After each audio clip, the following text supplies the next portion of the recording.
Manubabo Kabalen, kumusta kayo po? My name is Louie. Welcome to Where in Pampanga, where we help businesses promote their products and services to our Where in Pampanga community. For today's vlog, we would like to thank Sweet O'Clock for sending us their products. Siyempre guys, it's a lovely afternoon. It is an absolute sweet afternoon. Dahil ngayong araw pong ito, matitikman po natin ang kanilang mga produkto. And let me introduce them to you one by one, starting off from the center. Ito po ang kanilang special YEMA BUCHI. There you go. Wow. Grabe. From the look of it and from the smell, you can almost grab them and bite them. Grabe. But anyway, let me proceed po. So, on my left, meron po tayo ditong BUKO PANDAN salad. There you go. And then another sweet is their coffee jelly salad. Check that out. Wow. Now, on my left naman po, we have a native delicacy, which is their special biko with latik. Whoa! We also have another native delicacy, which is the homemade ATCHARA or the Papaya Relish. Check that out. All right. And then lastly, the special chicken sandwich spread. That looks really delicious. Now, let's start off with their chewy sesame BUCHI. Inside it, meron siyang actually sweet and creamy YEMA. So let's find that out. Attention na guys, so I had to dissect it because I'm really interested to find out kung ano yung itsura ng YEMA nila. Oh wow, perfectly deep fried. It's actually crispy in the outside, and yet it is so soft when you start to chew it. And the YEMA, wow, not too sweet, sugar's not overpowered, and it makes you wanna have some more. Wow, grabe, ang sarap ng BUCHI. I'm not lying guys, you gotta try this one. Next to taste is yung kanilang coffee jelly. So these coffee jelly cubes are served with thick and sweetened cream. Plus meron tayong buko. Ayan.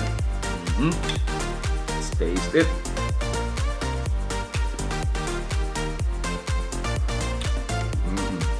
Oh wow. Gusto ko sa mga coffee jelly. Coffee is strong. That's what I like about coffee jelly. And this one, they are actually strong coffee cubes. Wow! Moving on, I wanna taste yung kanilang buko pandan. So this buko pandan is actually made with gulaman and buko and is sweetened cream. This is actually rich and creamy, siksik. Let's find out kung anong lasa niyan.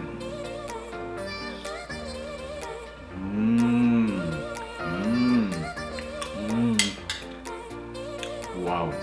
But I want to move on to their mga native delicacies na available.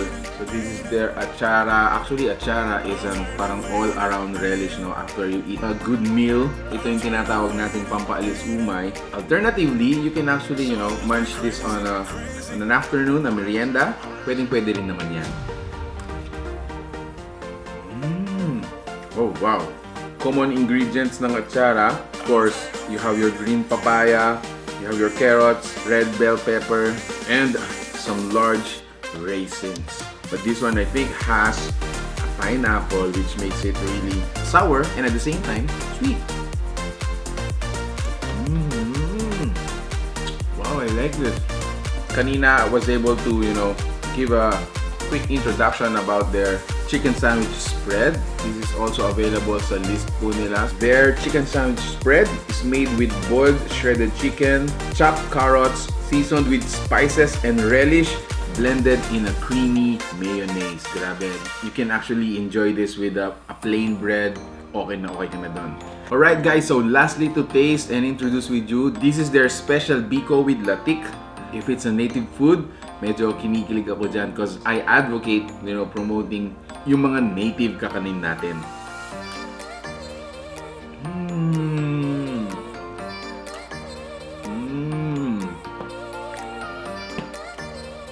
Oh wow.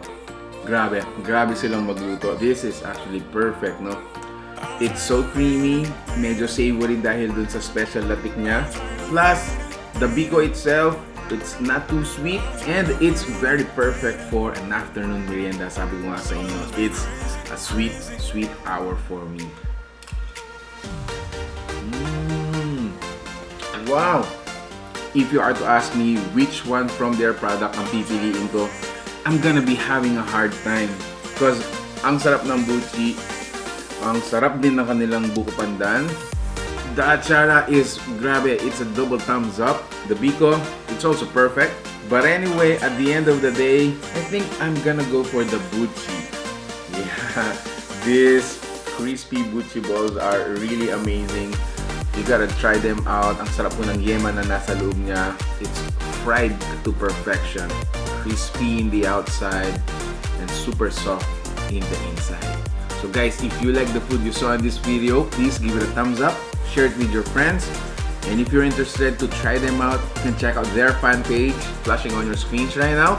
Thank you so much for watching We're in Pampanga. Until our next video, I hope to see you there.